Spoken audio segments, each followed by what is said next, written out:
Hello, everybody. Welcome to Chapter 10, Drawn to Multiple Sides, Making Arguments Visible with Political Cartoons. The article was written by Alyssa O'Brien, but I myself am Mike Kroll. I believe this might be our last presentation for the year, so let's get going. As you'll see in front, because we're talking about political cartoons today, I began with this one because it was made about 100 years ago, 1922, I believe. Although the America in class just, I believe, said the 1920s, although I tried to do a little bit of research on these political cartoons. And I chose it because it seemed like a relatively modern topic that we still discuss, today in our culture, right? Wages going down, but prices going up, and how American families are affected, right? And as I was going through political cartoons of history, I just noticed something, so I'm just going to bring this to everyone's attention before I go into the article. Here was a I think this was 1923 or 4, presidential race cartoon, right, where big business is in charge of the political candidates. And then as I was looking for more modern cartoons, this was a completely random thing to have found. I found this cartoon by Ben Garrison, where big business, where the Rothschilds and George Soros are in charge of not the presidential candidates, but the American military industrial complex, right? General Petraeus and H.R. McMaster, who was at the time national security advisor to Donald Trump. Just found it interesting how the visuals are so succinctly aligned in almost 100 years difference, about 95 to be exact. It's fascinating. Anyway, let's move on. So the article mostly discussed the FAMS project. The FAMS project, I won't read the entire slide here, is a 5 to 10 page argumentative project exploring a topic in depth. Generally, they were using political or social issues, right? And it involves an introduction, 3 articles composed by a student or writer that also have a visual argumentative position, a conclusion, and a works cited. Now, this means that the student would have to write 3 different articles from 3 different perspectives, which, is a relatively complex thing to do. So this is a more advanced college level or AP level type of an assignment. The thought process behind this is through analysis, argumentation, and innovative graphic production, students can have a better understanding of visual rhetoric and what it means to use rhetoric as a visual, right? Not just like, oh, here's a picture in my PowerPoint, or here's this, here's that, but how visuals are very, very important. These are just some quotes to back up the article. So what we're really saying is we don't want media to be spoon-fed into the students' mouths. We don't want the students to hypothetically go home and they watch something and they think absolutely nothing. We would want them to engage with a visual text very much in the same way they would engage with a written text and find all the little differences and nuances that make written rhetoric so fascinating. Well, we can do the exact same thing with visual, right? Even in this cartoon alone, we could go in depth about how it's black and white and there's no color. That the media is both a television, it seems, and it's a radio. And right, we can discuss all of these little things, or he's sitting in a chair, there's nothing around him. All these are little choices the argument or author is making that can then influence us in the future.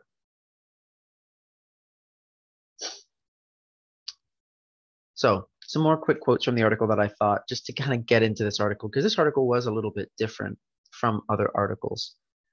While class analysis of this image brings to light a diverse perspectives and opens the way for a true enactment of the public sphere, we ask students to go into a rhetorical analysis and into the production of a political cartoon, which we're going to do here as a group ourselves. We want to know who is writing the argument, what position does the writer hold, and what is the purpose of the communication. So just for some references here, I found a political cartoon, and this is one where I think it's one I'm not letting you know who the author is, so we can't know that, which already kind of makes us wonder, okay, well, what is this author trying to say? We have a plane with Illuminati on it saying it's Trump's fault, and out comes the Dow Bull, who's in debt, and just a coin which possibly symbolizes the Fed. At the top, naturally, we have big words that say a real downer. I describe it to you because looking at this, I have been able to find at least 3 different arguments it's trying to make, and I frankly, without having the article to accompany it, it's very difficult to determine what is this author trying to say. In this particular instance, it would seem the author maybe failed or said too many things. And it's originally I thought it's trying to be pro-Trump. But then I was, well, what's the Illuminati doing there? Isn't Trump supposed to have done better with the stock market? Things aren't quite adding up. And then I thought, well, it's being anti-Trump, right? He's destroyed the economy. We're just bogged down in debt. Our Fed has no parachute, right? We're going to be unsaved. Who knows, right? This is an example probably of a bad visual argument.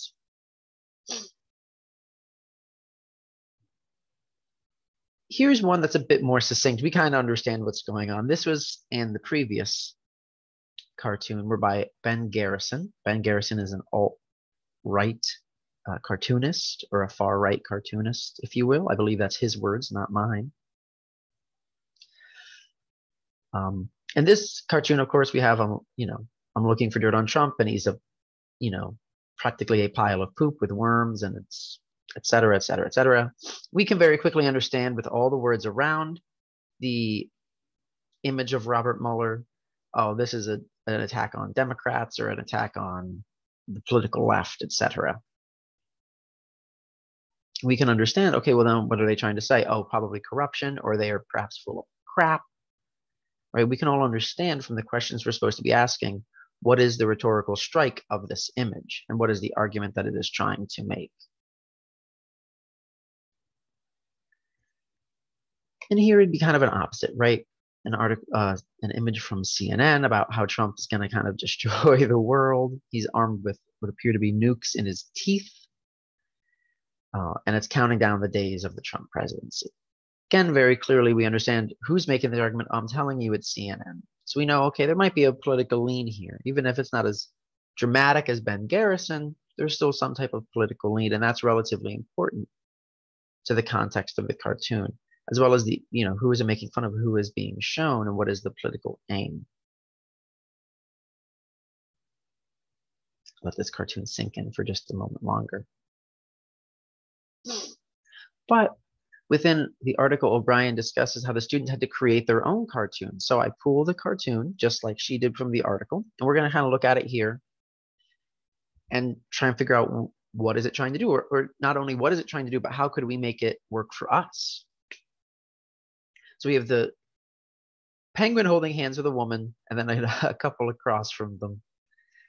And it just seems to be like a normal living room, nothing too visually striking within the living room. Maybe the sun setting is indicative of something in the image on the wall in the picture. So if we're trying to make our own political cartoon from this, or trying to make our own message, right, we could add in something. This is like what the students would hypothetically do as well. Okay, so let's just see that for reference. We add in, well, once the ice melted, I had a few acres of beachfront to build on.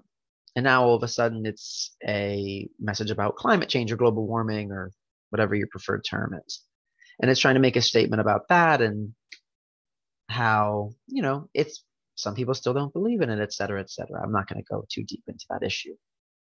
But naturally, we have a political element here now. We have a penguin and a discussion on climate change, right? These things go together. It makes sense. We have an argument, and we have something that we could then write an article, about, saying, oh, well, climate change here, here's our political aim, here's what we're going for, and then we could have an opposite article, perhaps even saying, oh, well, climate change isn't real, or it's maybe a little bit overstated. Things aren't as, the world's not going to end in 10 years like all these scientists say, whatever your argument is trying to be.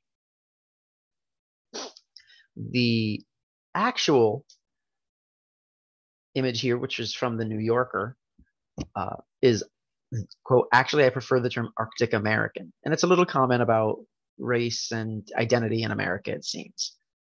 This is a cartoon from 2007, which was then not published on their website, but republished on Facebook. That's how I found this, strangely enough, in 2012. But again, nevertheless, we can see from the three different versions here, climate change, identity, or nothing, how the different types of arguments we could broadly make from this. And we could go farther and farther and farther. And, hypothetically, any number of students could come up with any number of arguments just for this image alone, right? And putting different text underneath it to give it a different political aim. So just for reference, here's an example of 3 different arguments, or hypothetically, what could then become the 3 different articles. And I don't mean to review here, but to demonstrate visually how this would look and how it would function, right? So on the left, we have a cartoon demonstrating that America is a little bit sexist. In the middle, we have a cartoon demonstrating that the Taliban is still not particularly good to women. And on the far right, we have an Evans cartoon, which is one of my favorite cartoons of all time, I'll admit, which is kind of demonstrating, hey, maybe everyone's a little self-centered and cultural centric, and everyone's seeing each other from a negative light when there's probably a little bit of middle ground. But nevertheless, if a student did choose these 3 images in a vacuum, they could come up with 3 different articles for their quote unquote voices, as the article states, to then demonstrate the different sides of the arguments, right? Maybe America's bad, maybe the Taliban's bad, maybe there's a little bad on both sides. And when they write those articles, we have these visual accompaniments, and now we have these massive visual arguments. And we've gone into depth on the rhetoric of the visual, right? Everything is both visually represented and written. In this way, the FAMS project helps both teachers and students arrive at new understandings of the power of images as evidence for arguments and as arguments themselves. The O'Brien 196.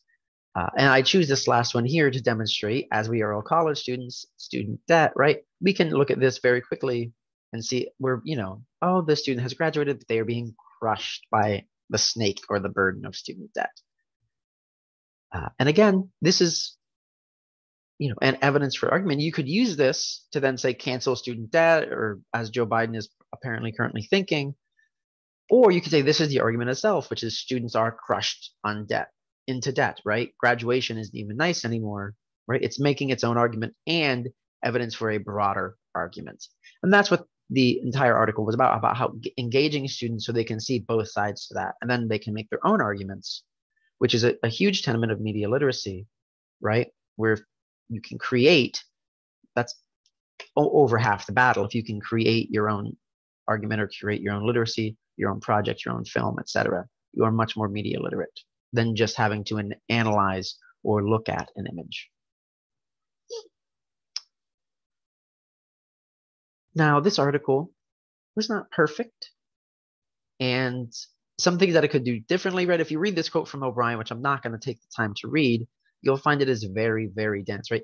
In turn, the new theorizations of visual rhetoric in our culture, it's just very, very dense.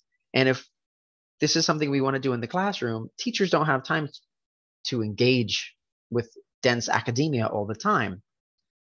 So what I'm going to say is less telling, less selling, more analysis, right? A lot of the article was discussing the project this Miss O'Brien built, and not as much time going in depth on how to analyze visually or exactly what prompted the students to get there during the visual analysis. So to make it more accessible to teachers and students, we could probably tone down some of that dense academic writing, as well as 3 articles with 3 different, images of visual rhetoric is pretty dense as well, a little large. So perhaps of a smaller version where they just choose 2 images or 1 image, right? Maybe you could do this in 9th grade or even, 8th grade, trying to engage them younger and younger, because if we want students to become more visually engaged and understanding the visual world around them, it should be something that's taught from a younger age and not starting out at the college level. And unfortunately, so much of these types of assignments do start at the college level, and we need to kind of push them down so students can get a better understanding of the world around them. Because we do, as this class has demonstrated many, many times, live in a visual culture.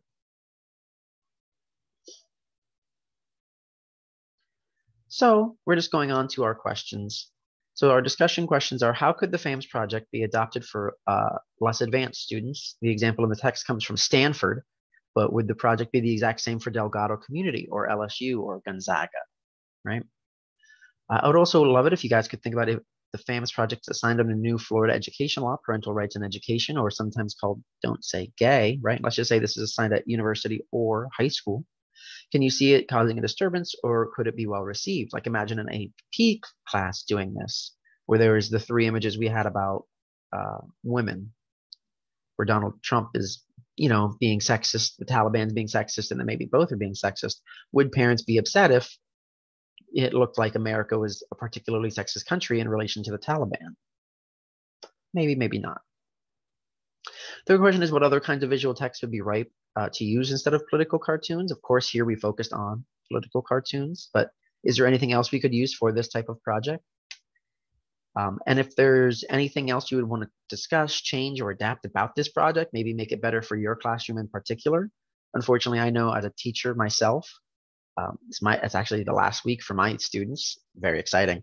But I wish I could have done something like this to engage with them and, maybe tone it down and help them get a better sense of the visual world. We'll end with a works cited.